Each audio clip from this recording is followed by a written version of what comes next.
Hey, that's a sore spot. How much room do I have to talk? Yeah, right. And I will say, Cloudhammer does have probably the most comfortable leather grip. Like Really, of all the stuff we touched, I mean, we talked. Yeah. We've grabbed a lot of swords.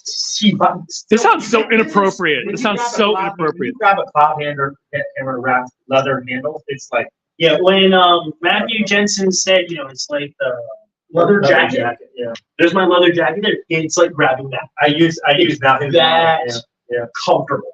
Yes, we can sharpen katana. You wouldn't want to do that on an antique, but if you're looking for like a modern sword, you need it sharpened, we can do that here.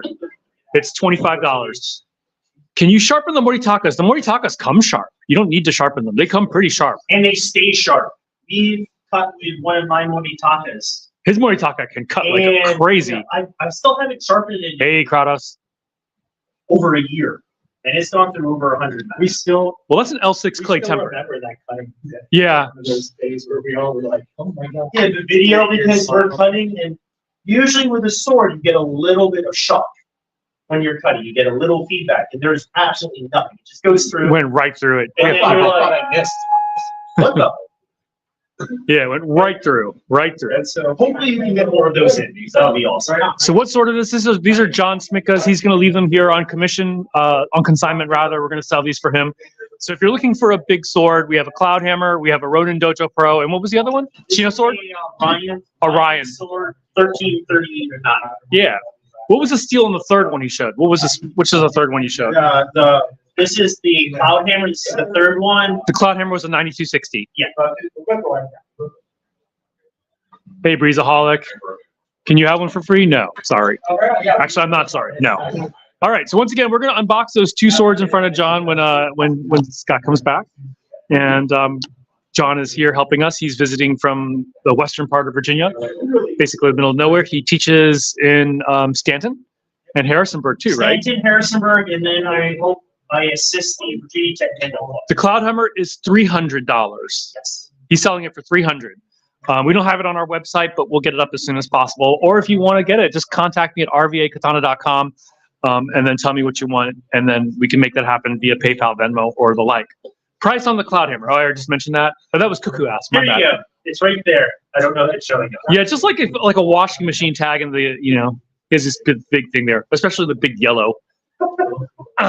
Hey, it is Ray Hu in the house. No, yeah, Ray, that's not me. Thoughts on the quality of the Ronin Dojo Pro, says someone. What are your thoughts on the Dojo Pro? It's so the one that I personally like is 31 because with the bogey, it does make a difference in weight. This thing, if you just want a dedicated like heavy cutter, it's not as good as a Cloudhammer. Like Cloudhammer S5, S7, yeah, that'll take the cake against this. But for 1060, this is. Is it clay tempered or is it? No. It's just through hardened 1060. This is a beast, but you will feel the weight when you swing. It is heavy. These are over 3 pounds, I think. So cool. Why don't you here? Well, you go for that. I'll start. I will start. We'll wait for Scott in here. And now living. Oh, we got swords from Japan, i.e. antiques.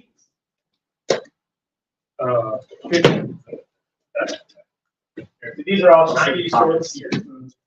Yeah.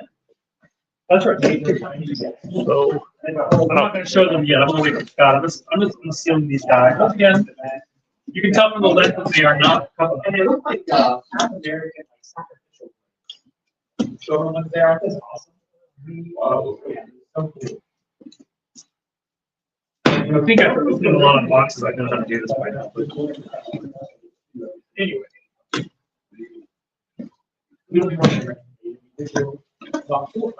All right. So these are almost ready to go. I'll go ahead and take them out here. You'll see one in bubble wrap there.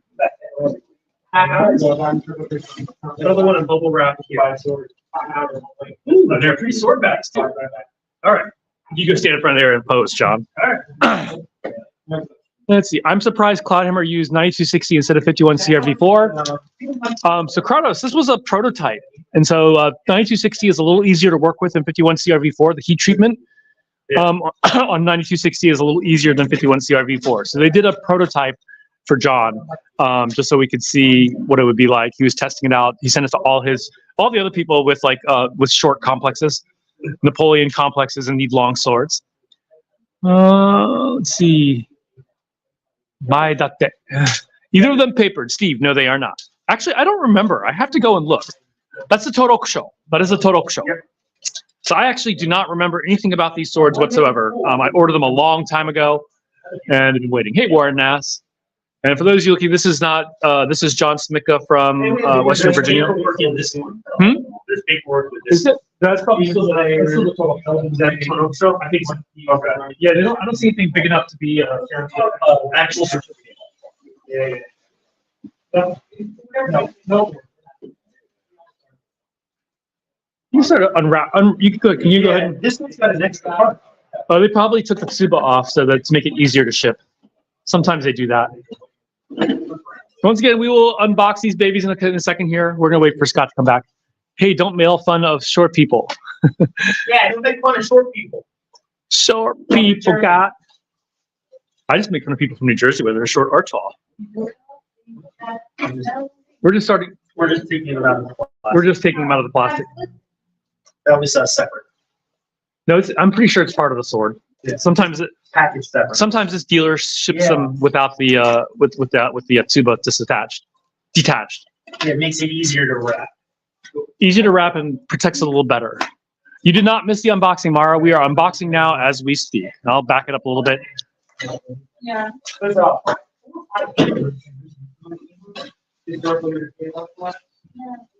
I like the back.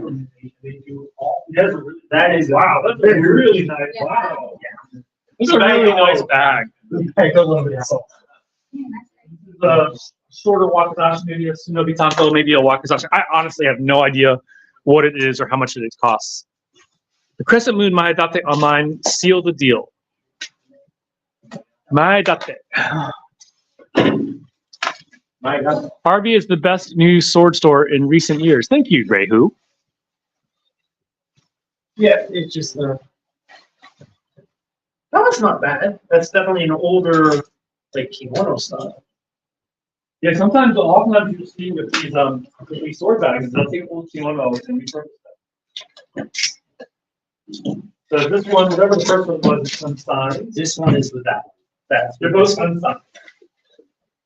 And they're both walking. Go ahead, pick one open. Bust it open. right. And that's. I want to make sure. It's all right. Well, there's one which will have a tsuba and one will not have a tsuba. I don't want to get it mixed up. But this bag alone, like, that is awesome. Yeah, that's a really pretty bag. Katana, says somebody. Well, these are wakizashi. All right, go ahead and let's take a look at them. Okay, that's cool. Has a cool guy on it? Yeah. And cool guitar. Oh, it does have a cool katana right there. Yeah. That is really cool. And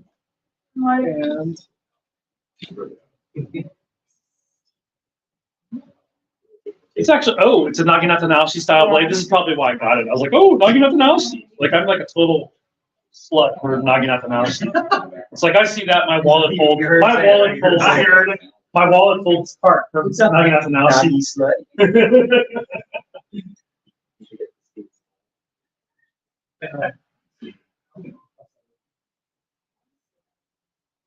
I'm gonna cut yourself again. Yeah, Is there a flat screwdriver somewhere? New Jersey Depots. Anyway, Naginata Naoshi. Always my favorite swords. It does have a tsuba on it, which we will get on momentarily once we figure out how to get that off. Like a screwdriver maybe? Or is that going to cost too much change? We're definitely not going to use. Is it a short wakizashi? It's an average wakizashi. Wakizashi can be anywhere between 12 and 24 inches. New Jersey sausage, says somebody. I don't want to hear about that. Okay, we've identified John's fetish. What is Scott's? Oh, Hey, Mike De La Vega. What did you say? New Jersey sucks? No. New Jersey sausage. That was ambu. So it never comes out of ambu's mouth. this one's missing it. I already popped the thing. Is this one missing? Oh, yeah, it didn't come out apparently. Yeah. So here's the second one here. This one has a slow. Whoa, this is a freaking buff blade. Whoa, that's a really pretty habaki. It is a really cool habaki, and it is also a naginata naoshi style. Man, I don't know what it's about me and naginata naoshi. I'm just like, nope. I actually know exactly what it is about me and naginata naoshi. Now you need a naginata. So there you go. These are all probably going to be, I need to go double check and see how much they cost me, but probably in the $1,250 to $1,500 range. $1,250 to $1,500. Hey, Jesse. Being it close to the camera. Well, I'm going to bring it up closer so we can see it in light because we have really poor lighting. I know we are focusing in on Scott here. I'll focus in on John. He's better looking than Scott. The pin isn't all the way through on this one. The pin? Yeah, it's not all the way through. It's all right. Because it didn't go all the way in. It is a mume. Oh, is it the wrong side with the? Sometimes there's no instruction. And you can tell it's been remounted a few times due to the multiple cookie holes. And- Sealed and they cookie even holes. sealed one. That's pretty unusual to see a sealed one. No, I've seen several like that before. What really differentiates handachi and wakizashi? Handachi is about the fittings more than anything. You could have a handachi wakizashi if you want. Technically, I guess that would, yeah, you could. Actually be carving on your seppa while I listen, says Mike. By the way, Mike De La Vega is from Zeiss Armories. He is converting a Cloudhammer ASAB 88 blade into the master katana. The pain is only halfway. So yeah, these are the two wakizashi that we unboxed. I just don't want the handle to come off. Our tripod really sucks. That is a super wide blade. Yeah. And really, really fancy habaki. Yeah, the habaki is really nice too. Why did something didn't come off, or just want to look at the nakago? Well, the Makuri was only halfway through. I wasn't sure. It wasn't seated correctly. Oh, I got it.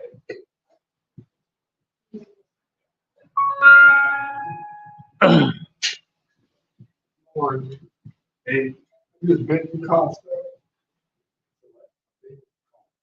Business card. We have to step up front of it. Okay.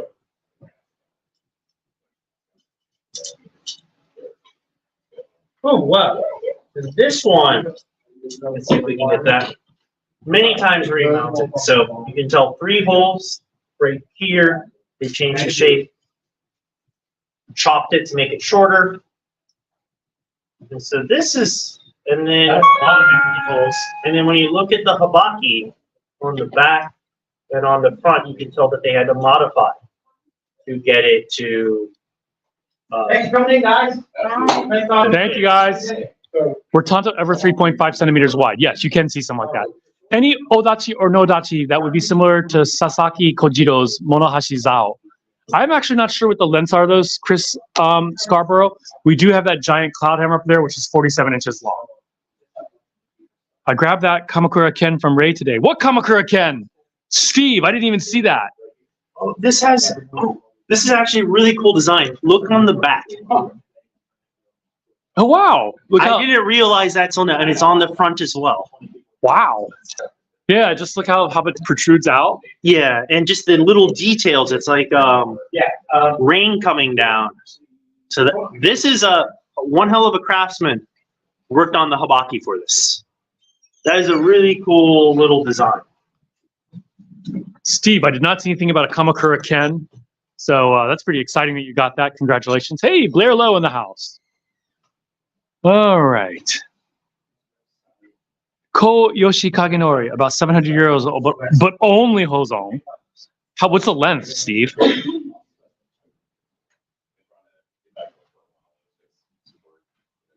All right, we're done unboxing some antique Nihonto, some wakizashi here. And so thank you. we can show you around the shop if there's anything you want to see. We have pretty awesome, huh? about And I just noticed with the side, look at the pattern on it. I did not see that before. So this one's the standard wood, but this one, I don't know. K6. We do have a sun moon. Can you show the purple sun moon over there? Someone's asking. Yeah, we can start showing stuff off. I'm going to come back this way. Come into the shop area, the merchandise area. So here's one of the sun moon katana. The biggest weapon in the store is probably either one of the claymores or the odachi.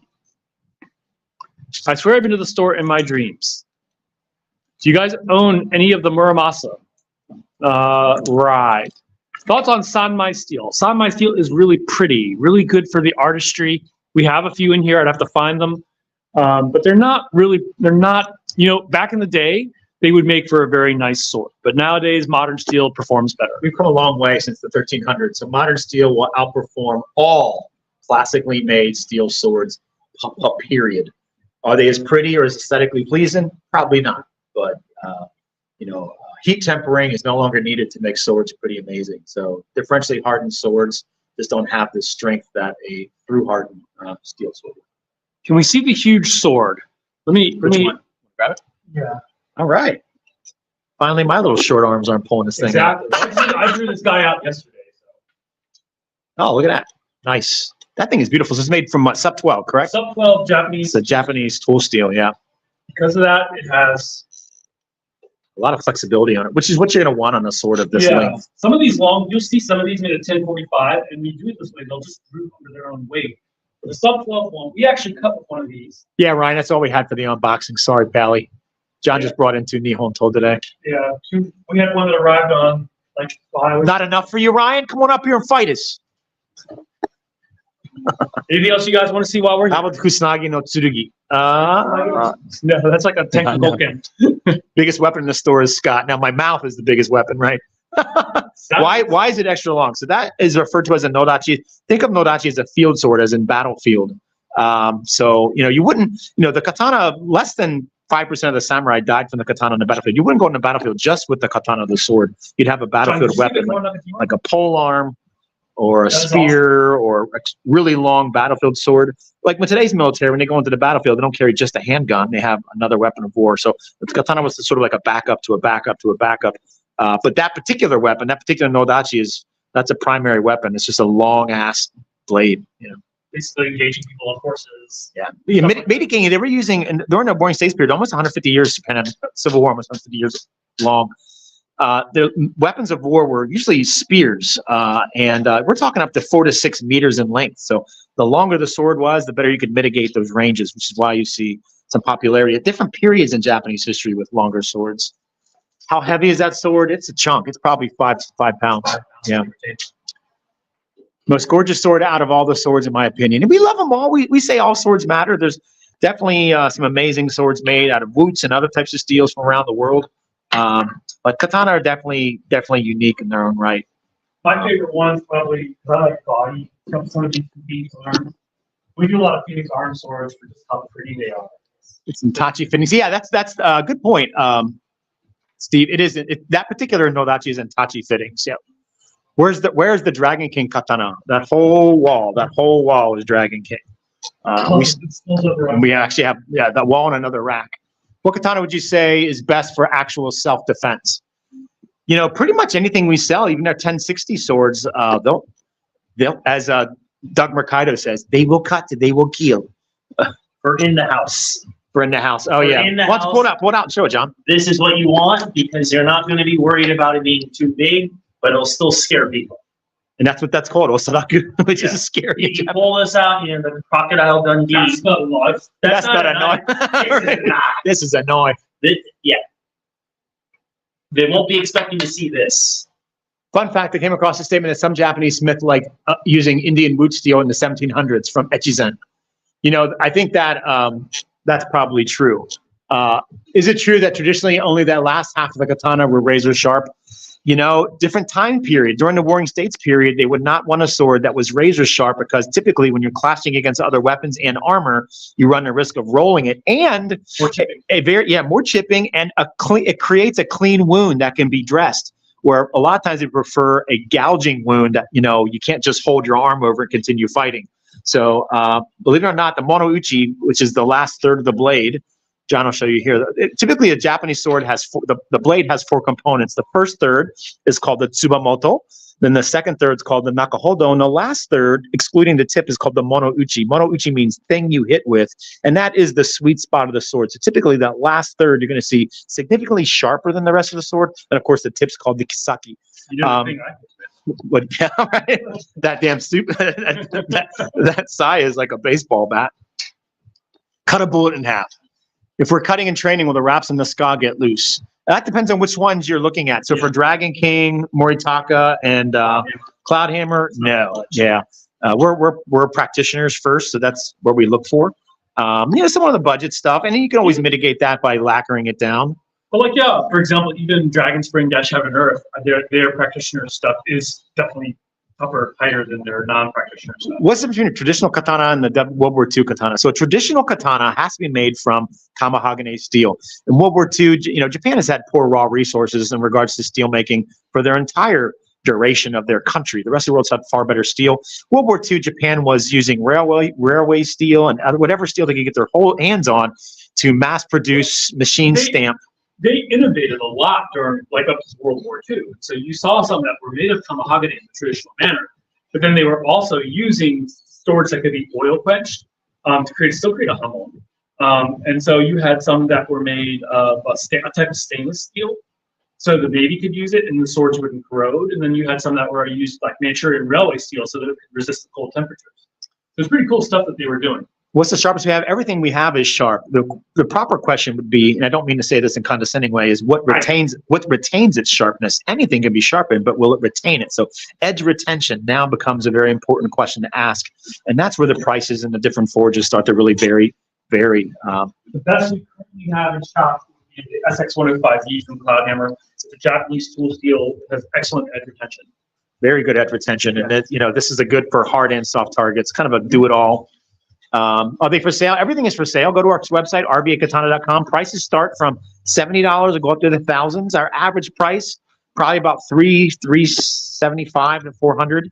We have a lot of stuff. Well, actually, average price probably $200, $250, probably, yeah. And we start at $70. We start at $70. We don't do this for a living, so our prices reflect that. This is a beautiful tachi. We cut with this last night. That was a lot of fun to cut with. I missed the target, so it was not as fun for me. Oh, Johnny Moto's book's really, really good, Blair. Yeah. Yasutsugu. Mm-hmm. I'm an Aussie, guys. What's up? Are you a bogan, Warren? And by the way, happy birthday again, Warren. Young man. Check out the Hummel on this. 1911 was a backup weapon to the soldier's main weapon is rifle. Absolutely. So you get that. We get that, right? The samurai sword, as much as we love it, it definitely was a backup. But do you know this? More samurai died by rocks than swords. And, in the 15th century, Japan had more guns in their country than all other countries combined. So most people were killed by guns, bow and arrows, and pole arms before swords. So it blasts a lot of myths out there, but it's interesting. I mean, there is something to be said. Every culture sort of glorifies their swordsmen, the duelists, and everything like that. But swords were not commonly used. Do you dull blade? Yeah. If you dull blades, if I want in the Aito, absolutely. I think we charge $25. $40. $40. Yeah. Dull is 40. Sharpen is 25. Yeah. Dull is 40. We do them for $40. So anything you want, you need in the Aito. Mark does them for my students. He does a really, really good job. So absolutely. Yeah, these are really pretty. A traditional shinobi blade is not straight, of course. It is a cut down katana. So that straight blade horseshit is for American movies, but we still love it. We think it's cool. But this is some anime movie crap. If you could determine that somebody was a spy with the type of sword they carried, they wouldn't really be a spy for much longer. He's doing a straight sword. Get him! Get him! We actually just got new ones in, which have regular mirror blades. Colin asked, how much would shipping cost them in Scotland? Unfortunately, we can no longer ship to the UK. They will confiscate them. So bladesuk.com. Talk to our boy Matt Gibson. Matt Gibbons, right? Matt Gibbons, Blades UK. Episode 5 of Shogun tonight. Yeah. I've got it keyed, ready to go. Can't wait. Yeah. Hope it's good. All right, I got to get back to work. All right, we're going to cut this short. Thanks for hanging out with us, everybody. We're going to add some more stuff to the site. Yeah, go to our website, rvakatana.com. Check us at Discord, discord.gg/rvakatana. Join our community. Show us your swords. Meet some awesome, cool friends. And thanks again to our pal, John. who teaches Seite Gata, Kendo, Iaido, and Jodo. Yep. And he's a pal of ours, so nice to have John with us. So thanks for coming, hanging out, John. Anytime. All right. See you guys later. Take care, Warren. All right, shutting this baby down. Don't cuss yet, because we're still live. No hot mics where you guys are talking about your sexual proclivity.